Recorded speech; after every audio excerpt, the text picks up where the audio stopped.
Hey y'all, Fuzzy Biker here. We're on our 1,000-mile ride. We're 750 miles into it. Hot rod bike right there. We're at the same rest area we stopped at this morning, only now it's about 4 o'clock in the afternoon here in South Dakota. Been to North Dakota. North Dakota does exist. It's really there. The bike, let's talk about comfort.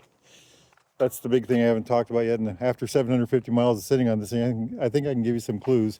The seat, it's wide in the back, narrow in the front, relatively flat, and it's very firm. And I like that. It's pretty firm. It's firmer than a lot of bikes. It works, has been very comfortable so far.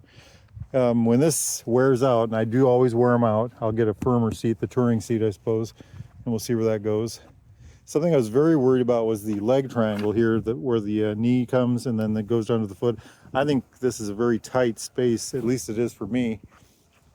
And I just haven't had any trouble with that today, and I don't know why that is, because it has been a problem for me in the past. You know, I've had that problem with that before, even as just the trip to Downport just a couple days ago, the 500-mile ride. But today, maybe my legs are just wore out or numb, right? Something neat that very nice about this thing is the seating position. You sit upright but leaning forward slightly. Your arms, let's go to the other side.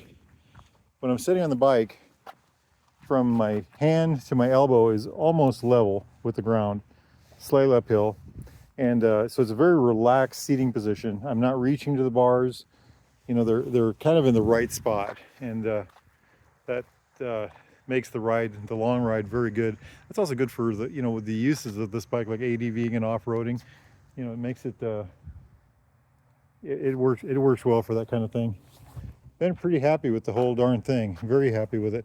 Something else to throw on, I guess, since we're talking about comfort. The suspension is very comfortable, of course. I've talked about that ad nauseum, I think. But the jacket, I've got my Royal Enfield Norfolk jacket.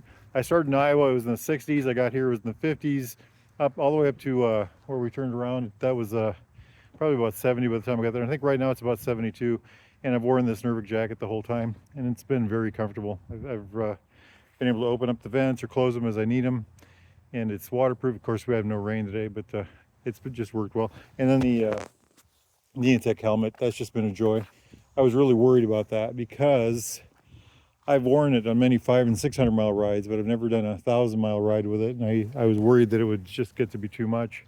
I even thought about bringing a second helmet, but it's just not been an issue at all, other than bugs. Every time I've had to clean the lens a couple times already, but they're, the helmet is quiet, the helmet is comfortable. It's just worked very well. It's made the whole trip, all these things working together just made the trip excelente. Fuzzy biker out having fun on the bike, what else can I tell you about that hot rod? Gear I took with me, I took a little fuel with me. I've got aspirins and Sudafed and drinking water and snacks in that bag, and a couple extra pair of gloves, and all kinds of goodies like that. I think this is the last time I'll talk to y'all on this trip until I get home. So when I get home, I'll make a little post and talk to y'all then. Wahoo!